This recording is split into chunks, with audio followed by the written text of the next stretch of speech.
저는 지난 6월에 휴가를 갔다가 맥주 감사 주일에 돌아왔습니다.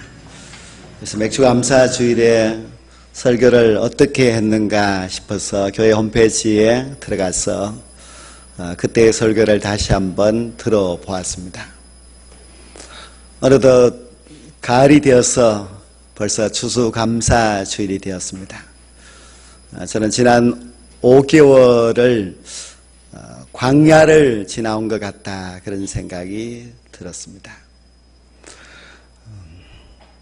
근데 그 달려온 광야의 길을 생각하면서 이스라엘 백성들은 광야의 길을 어떻게 살아왔는가, 그것을 알고 싶어서 출애굽기를 공부하고 또 출애굽기를 가르치고 또 지난 주간에는 출애굽기 말씀 사경에도 하였습니다. 출애굽기에는 광야가 있기 때문에 그 광야가 과연 어떤 의미가 있을까 하는 것을 좀 많이 생각해 볼 수 있었습니다. 그 출애굽기 공부의 주제가 출애굽기를 알면 인생이 보인다 였습니다. 정말 출애굽기를 알면 인생이 보일 수 있을까? 인생을 알기 위해서, 보기 위해서 출애굽기를 계속해서 이제 보게 된 것입니다. 오늘 본문의 이 짧은 말씀에도 이스라엘 백성들의 출애굽의 역사를 간략하게 기록하고 있습니다. 이스라엘 백성들이 애굽에서 종살이를 하다가 그들이 출애굽을 하여서 홍해를 지나고 광야를 지나서 가나안 땅으로 갔다는 그런 말씀입니다. 근데 그 말씀에 보면은 세 개의 지역이 있습니다. 첫째는 애굽입니다. 둘째는 홍해이고 셋째는 광야입니다. 근데 이 세 곳이 다 아주 안 좋습니다. 그냥 이름만 들어봐도 기분이 안 좋은 그런 지역입니다. 애굽은 이스라엘 백성들이 오랜 세월 동안 종살이를 한 곳입니다. 그런 종살이를 하는 애굽을 다시 돌아가고 싶겠습니까? 그런 애굽을 생각하면 기분이 좋겠습니까? 또 홍해도 참 문제입니다. 인생이 밝은 대로만 있으면 얼마나 좋겠습니까마는, 그러나 그 인생이 막다른 힘든 그런 골목을 만난 것이 바로 홍해입니다. 홍해는 건널 수 없는 큰 바다를 이스라엘 백성들이 만난 것입니다. 가장 좋지 않는 것은 광야입니다. 광야는 아무것도 없습니다. 광야에 살 수가 없습니다. 광야는 너무나 힘든 곳입니다. 광야는 외로운 곳이고 눈물 나는 곳이고 인생에 고통이 있는 곳이 광야입니다. 이러한 애굽과 홍해와 광야가 우리의 인생에서 있게 된다면 절대로 우리는 감사할 수 없습니다. 어떻게 그런 힘든 시험을 당하면서 감사할 수 있겠으며, 인생에 갈 길이 탁 막혀 있는데 무슨 감사가 나올 수가 있겠습니까? 광야 길을 걸어가면서 물도 없고 양식도 없고 풀도 없고 아무것도 없는 그 광야의 삶이 무슨 감사할 일이 있겠습니까? 이스라엘 백성들은 그래서 불평하고 그래서 힘들어했습니다.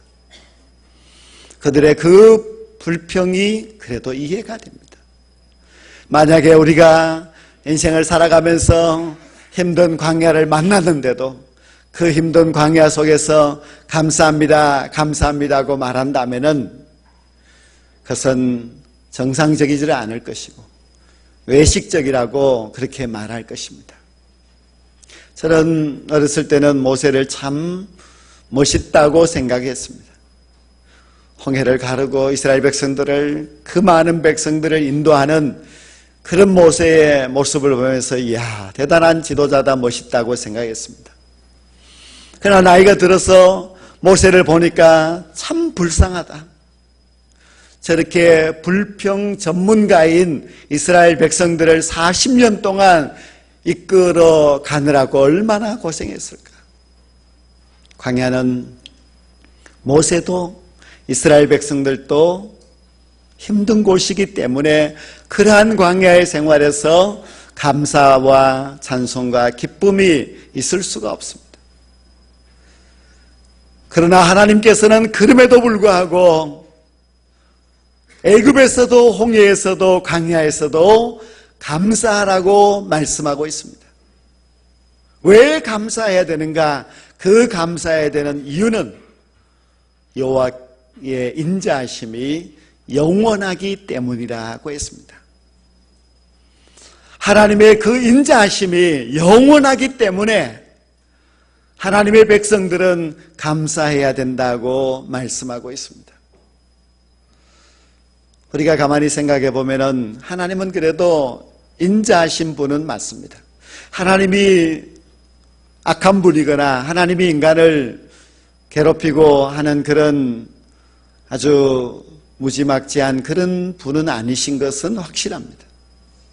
하나님은 참 사랑이 있고 좋은 분이 맞습니다. 인자하신 분이 맞습니다. 그런데 그 인자하신 분이 맞지만은 왜 우리가 하나님을 믿지 못하고 하나님 앞에 불평하고 하는가 하면은 하나님을 우리가 잘 모르기 때문이고 우리가 하나님을 좀 기다리지를 못하였기 때문에 그렇습니다. 애굽도 홍해도 광야도 다 의미가 있습니다. 그 모든 곳에는 하나님의 계획과 섭리가 있습니다. 하나님의 뜻이 있다는 말씀입니다. 애굽도 하나님의 뜻이 있고 홍해의 가로막힘도 하나님의 뜻이 있고 힘든 광야의 생활도 하나님의 뜻이 있습니다. 단지 우리 인간은 그 하나님의 뜻을 미처 발견하지 못하였기 때문에 힘들게 살아가는 것입니다. 하나님께서는 이스라엘 백성들이 애굽에 종살이를 하였지만은 그러나 그 종살이 가운데서도 하나님이 함께 하시고 그들을 구원하여 주셨습니다.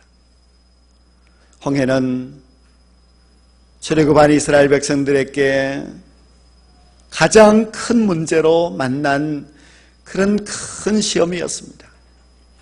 홍해가 앞을 가로막고 있고 양옆은 높은 절벽으로 세워져 있고 뒤쪽은 애굽의 군대가 쫓아오고 있습니다. 갈 곳이 없습니다. 이제는 죽었다고 포기할 수밖에 없는 그런 상황입니다. 그런 상황에서 어떻게 감사가 나옵니까? 불평하는 것은 당연한 것입니다. 죽음 앞에서 불평하였던 이스라엘 백성들입니다. 도저히 이제는 갈 길이 없다고 생각하고 불평하고 원망하였습니다. 그러나 하나님께서는 홍해를 가르시고 길을 내시고 이스라엘 백성들을 구원하여 주셨습니다. 더 감사한 것은 그 홍해에서 지금까지 지긋지긋하게 이스라엘을 괴롭혔던 애굽의 군대를 심판하셨습니다. 홍해는 절망이 아니라 구원이었고 홍해는 재난이 아니라 이스라엘에게 큰 축복이 되었습니다. 홍해 때문에 이스라엘 백성들은 완전한 자유를 얻게 됩니다. 하나님은 홍해를 통하여서도 그 백성들에게 감사하라고 말씀하십니다. 홍해가 문제가 되지 않을 것을 하나님은 아셨기 때문에 감사하라고 하신 것입니다. 우리의 인생이 광야를 지나간다 할지라도 하나님께 감사해야 됩니다. 이스라엘 백성들은 광야로 들어섰습니다. 홍해를 건너면 끝난 줄 알았는데 끊임없는 광야가 그들 앞을 기다리고 있었습니다. 그래서 백성들은 다시 원망합니다. 모세는 이미 40년 동안 광야에 살았던 사람이니까 익숙한지 모르지만은 이스라엘 백성들은 애굽에 살다가 광야를 만나니 광야가 너무 불편하고 힘이 듭니다. 그러나 가만히 생각해 보면은 모세는 애굽에서 궁궐에서 살다가 광야로 왔으니 더 힘들었을 것입니다. 이스라엘 백성들은 종살이를 하다가 광야로 왔으니 그래도 모세보다는 잘 이겨낼 수 있지 않겠나 생각할 수 있는데요. 그래도 이스라엘 백성들은 광야를 이겨낼 수가 없었습니다. 광야에는 물도 양식도 없었기 때문입니다. 가만히 생각해 보면 이스라엘 백성들이 그 광야를 지나가는데 목욕은 어떻게 했을까 그런 생각도 들어요. 뭐 강물이나 냇물이나 이런 것이 없으니까 어떻게 씻을 수 있겠습니까? 너무나 불편했습니다. 그러나 광야는 아무것도 없지만은 하나님이 계시는 곳입니다. 모든 이스라엘 백성들이 하나님 앞에 집중할 수 있는 그런 장소입니다. 모세도 지난 40년 동안 광야에서 하나님께 집중했습니다.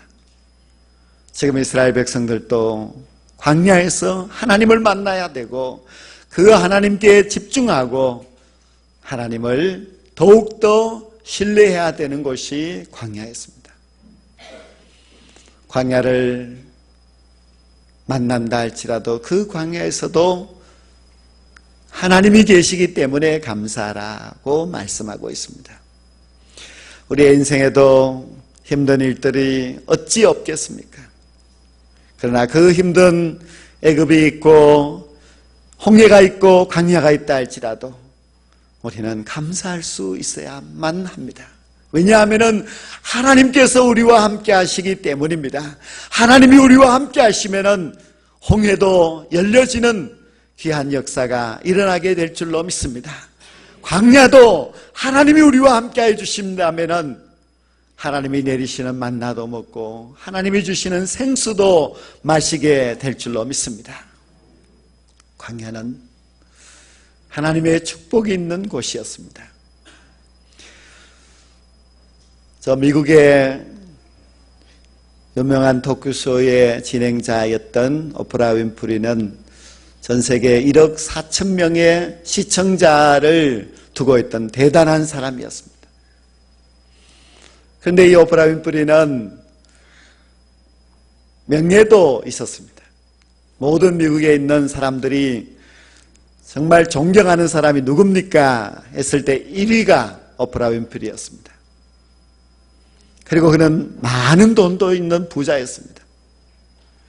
그래서 부도 있고 명예도 있고 사람들로부터 존경을 받는 그런 사람입니다. 하지만 이 오프라 윈프리는 참 불행한 어린 시절을 보낸 사람입니다. 그는 찢어지게 가난한 미혼모의 딸로 태어났습니다. 어머니가 키울 수가 없어서 할머니가 대신 키워주었습니다.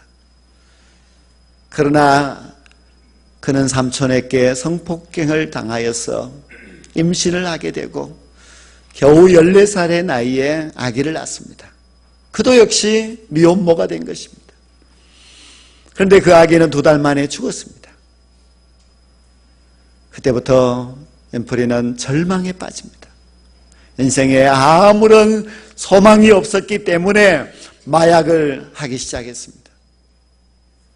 마약으로 자기의 힘든 것을 달래기 시작한 것입니다.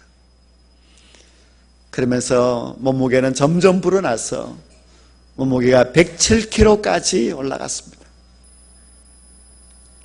도저히 살 희망이 없는 그런 사람이었습니다. 그런데 그렇게 절망의 깊은 나락에 빠졌던 오프라 윈프리가 다시 일어설 수 있었던 것은 그가 썼던 감사 일기 때문이었습니다. 그는 매일 하루도 빠짐없이 하루를 보내고 나서 노트에 감사 일기를 쓰는데 5가지 감사를 썼습니다. 그것은 아주 대단한 감사가 아니라 지극히 평범한 감사의 내용인데, 예를 들면 이런 겁니다. 하나님, 제가 오늘 아침 거뜬하게 일어날 수 있게 해주신 거 감사합니다. 또 하나님, 이렇게 맑은 하늘을 볼 수 있게 된 거 너무나 감사합니다. 그리고 오늘 점심에 맛있는 스파게티를 먹게 해주셔서 감사합니다. 뭐 그런 내용들입니다. 저도 지난 6월 달부터 따라서 해봤습니다. 감사를 적어보았습니다. 감사하는 마음이 생기면은 삶의 자세가 달라지게 됩니다. 감사가 그 윈프리를 일으켜 세웠습니다. 그래서 그는 감사일기를 계속 쓰면서 두 가지를 배우게 되었다고 합니다. 첫 번째로는 인생에서 소중한 것이 무엇인가를 배웠고, 두 번째로는 삶의 초점을 어디에다가 맞춰야 되는가 하는 것을 배웠다고 했습니다. 감사는 사람의 인생을 바꾸게 됩니다. 감사하게 되면 사람의 가치관이 바뀌게 됩니다. 가치관이 바뀌게 되면은 인생의 태도가 달라지게 됩니다. 그렇게 세상에서 버림받고 쓸모없었던 그런 한 흑인 여자아이가 세계의 최고의 존경받는 인물이 될 수 있었던 것은 감사였습니다. 우리도 감사하면은 우리의 생각이 바뀌게 되고, 우리도 감사하게 되면은 우리의 인생이 빛나는 인생으로 바뀌게 될 줄로 믿습니다. 감사는 얼마나 큰 힘이 있는지 모릅니다. 감사하게 되면은 우리의 앞에 있던 그 모든 어려운 문제들도 하나님께서 해결해 주십니다. 그 어려운 문제가 홍해와 같이 갈라지는 놀라운 역사를 하나님께서 해 주실 줄로 믿습니다. 많은 사람들이 나는 아직도 애굽에 살고 있다고 말합니다. 나의 가족이 나를 힘들게 하고, 나의 직장이 나를 처참하게 만들었어. 마치 애굽에 종살이 하고 있는 이스라엘 백성들처럼 나는 이 세상에 짓눌려서 제대로 마음껏 웃으면 살지 못하는 애굽 생활을 하고 있다고 합니다. 하지만 우리는 우리가 머물 곳이 애굽이 아니라는 것을 잘 알고 있습니다. 우리는 가나안 땅을 향해서 가야만 합니다. 애굽에 얽매여서 살아가게 되면은 우리는 절대로 가나안을 향해서 출발할 수가 없습니다. 우리는 눈을 들어서 가나안을 바라볼 수 있어야만 합니다. 가나안이 바로 내가 가야 할 땅이고, 그 가나안은 젖과 꿀이 흐르는 약속의 땅이라는 것을 믿고 하나님의 약속을 의지하여서 일어서게 된다면, 하나님께서 우리를 그 애굽에서 출발하게 하시고 그 애굽에서 우리를 구출하여 주실 것입니다. 사람들이 나를 힘들어한다 할지라도, 사람들이 나를 괴롭게 한다 할지라도, 우리는 나는 여기가 아니라 가나안의 백성이라는 것을 항상 잊지 말고 가나안을 향해서 한 걸음 한 걸음 나아가게 된다면, 하나님께서 우리의 그 모든 처참했던 환경들을 바꾸어 주시고 우리를 일으켜 세워 주셔서 우리를 애굽 땅에서 떠나서 가나안을 향해서 가는 출애굽의 백성이 되게 해 주실 줄로 믿습니다. 또 우리에게는 홍해가 있을 수 있습니다. 내 인생을 가로막는 많은 어려운 시험들이 우리 앞에 분명히 있습니다. 우리가 우리의 눈으로 볼 때는 도저히 해결할 길이 없습니다. 그러나 하나님께서는 그 홍해 아래에 이스라엘 백성들을 위하여서 길을 예비해 놓으셨습니다.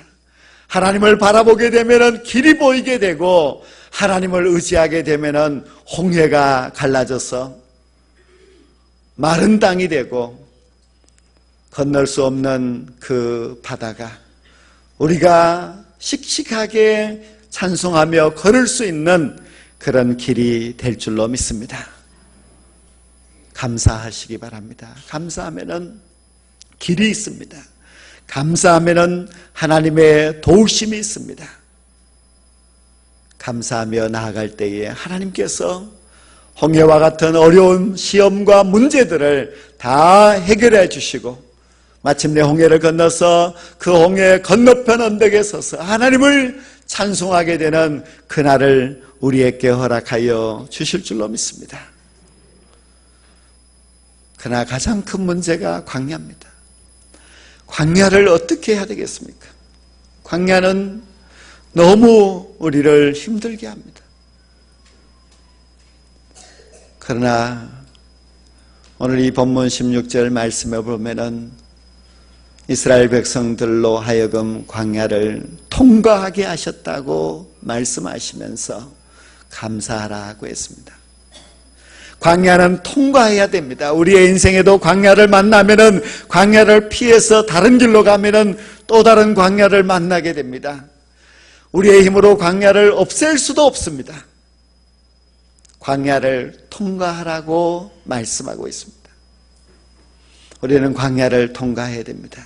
우리의 인생에 광야를 만난다 할지라도 거기서 주저앉지 마시고 그 광야에서 하나님을 집중해서 바라보고 하나님이 이 광야를 통과하게 하신다는 것을 믿고 하나님의 손을 붙들고 나아가야 합니다. 광야에도 하나님이 주시는 구름 기둥이 있고 그 힘든 광야에도 하나님이 인도하시는 불기둥이 있습니다. 구름 기둥, 불기둥 그것만 있는 것이 아니라 하나님이 매일 내려주시는 만나도 있고 목말라 힘들어할 때 하나님이 주시는 반석의 생수도 있습니다. 광야도 하나님이 계시기 때문에 모든 것이 있습니다. 우리의 인생의 광야에서 하나님만 붙들게 되면은 하나님이 우리를 불기둥, 구름기둥으로 인도하여 주실 줄로 믿습니다. 그리고 하나님은 때를 따라 만나도 주시고 또 우리에게 시원한 생수도 주십니다. 광야를 만난다 할지라도 불평하지 마시고 감사해야 됩니다. 이스라엘 백성들은 광야에서 불평했습니다. 그러나 불평했던 그들은 광야를 빠져나가지 못하고 40년을 광야를 빙글빙글 돌게 됩니다. 감사하면은 40년이 아니라 4년만이라도 가나안 땅에 들어갈 수 있습니다. 그러나 불평하면은 가나안 땅에 들어갈 수 없습니다.